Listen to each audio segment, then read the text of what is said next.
Good morning. Karen Scholl with the Alaska Incident Management Team and my partner Jim Hudson with CAL FIRE Team 5 here for your August 19th morning briefing. As we talked about yesterday, the fire was zoned. It's one big fire, but we've zoned it into two north zone and a south zone. And I'll be talking about the north zone, and we'll start down here in our southeast portion of our fire. So yesterday and overnight, everything's holding really well where it is in its current footprint on our side. We do have some movement to the south, southwest, and we're working hand in hand with CAL FIRE on where we're going to join the control lines as we start putting them in out here near the High Palm Road. We're continuing to work the spot fire that we had up near Hay Press. We've got dozer line around it. Everything's looking really good in the Hay Press area. And that's all holding, and we continue to push our dozers across the Pattison Ridge and prep that ridge for containment lines. The future plan there is we bring it down and around Pattison Jeep Trail and Pattison Peak Ridges and tie it in down below somewhere with the High Palm Road, and then bring it across and tie in with CAL FIRE as they come from the west.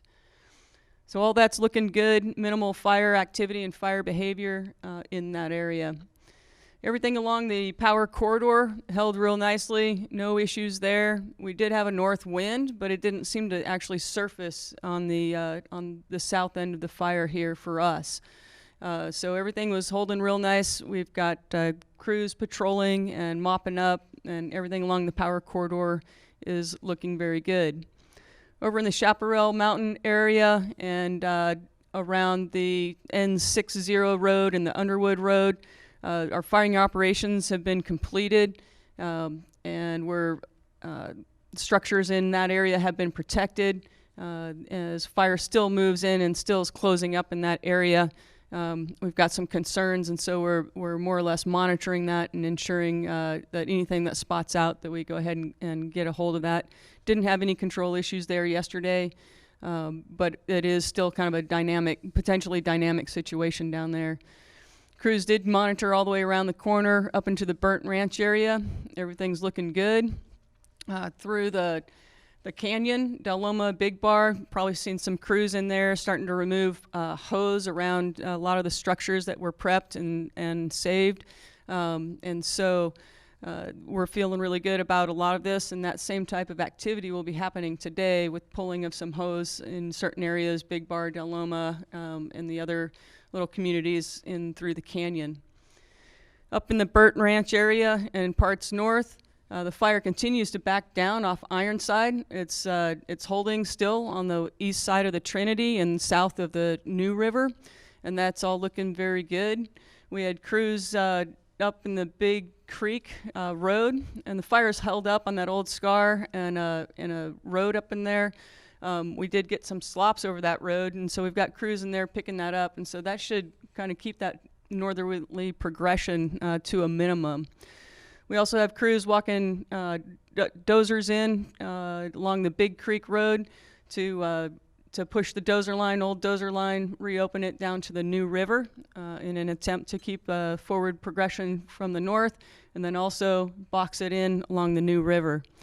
Up in the Denny Creek area, we're looking at the Denny Road. We'll be moving folks up in that area with heavy equipment along the Denny Road to be able to open up the dozer line on the ridge south out of Denny back down to the New River and the confluence there as another blocking action for movement of the fire to the west.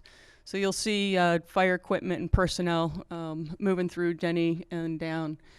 You also might see folks up in Trinity Pines, Hawkins Bar, Salyer area doing some structure assessments and getting a plan together in case we do get a east push, east wind that pushes fire across our lines, planning for structure protection up in those areas.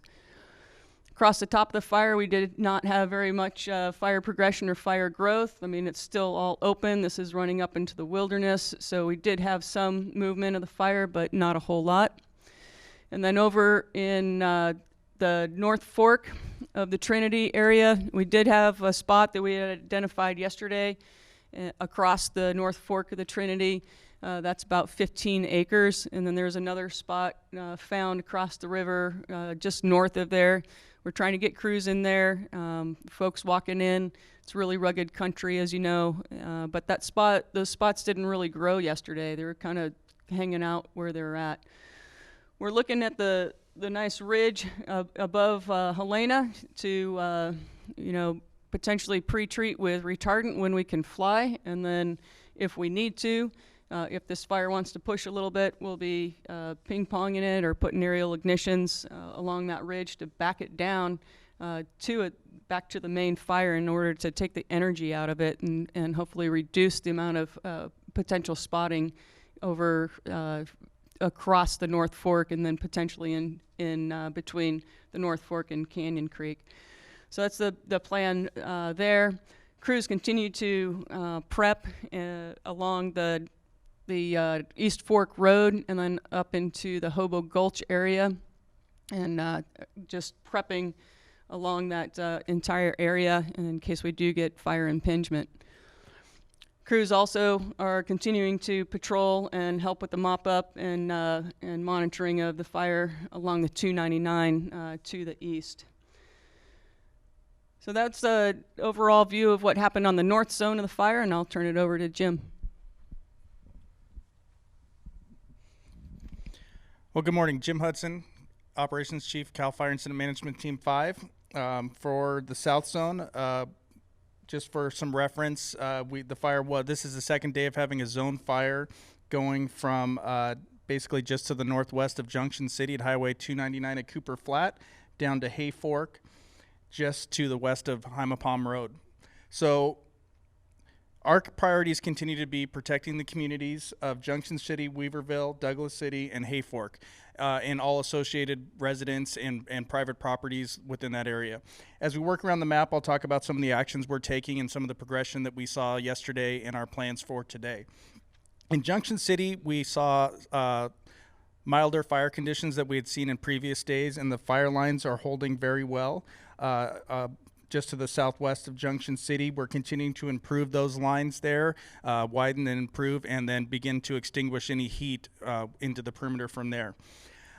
In the Dutch Flat area, the fire began to back down the hill, which gave us an opportunity to go in a direct attack, which means basically building fire line right along the edge of the fire as it backed down there, and we'll continue that line all the way down to Maxwell Creek Road down here at Highway 3. What that does is allows us to get in and prevent the eastern progression of that fire towards Weaverville and Douglas City, and we're actively looking at putting in indirect control lines, utilizing ridges or roads that are advantageous where we feel that we can hold the fires, as well as scouting for contingency line should we need them in the future. But definitely the fire up on this side of the fire and to the west, the north, and the east side was milder than we've seen in days past. The majority of the activity was down towards Hay Fork on the southern end of the South Zone. We did have fire progression on the Maxwell Creek Road area, and for the folks in Hay Fork, the fire is basically burning it's creating a horseshoe of unburned fuel just to the north of Hay Fork.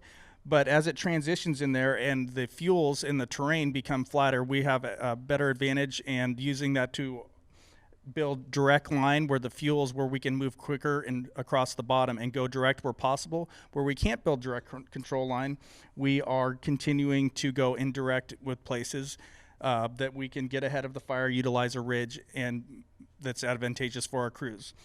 In all the communities, you'll see fire engines spread out across the entirety of the area, protecting structures, doing patrol of the areas, as well as heavy equipment, bulldozers working ridges. You might see them on the roads. They're moving from section to section on those indirect areas. They are going to work, but we're using the terrain and the conditions to our advantage here to make sure that they're in the appropriate area.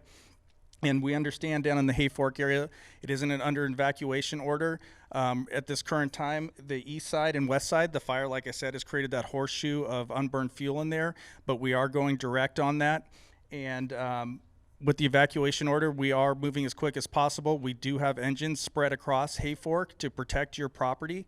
and we'll continue to keep you updated on that. And if you do go into an evacuation warning in any other areas, please be prepared to leave, and I assure you that we're getting crews in there as quickly as possible.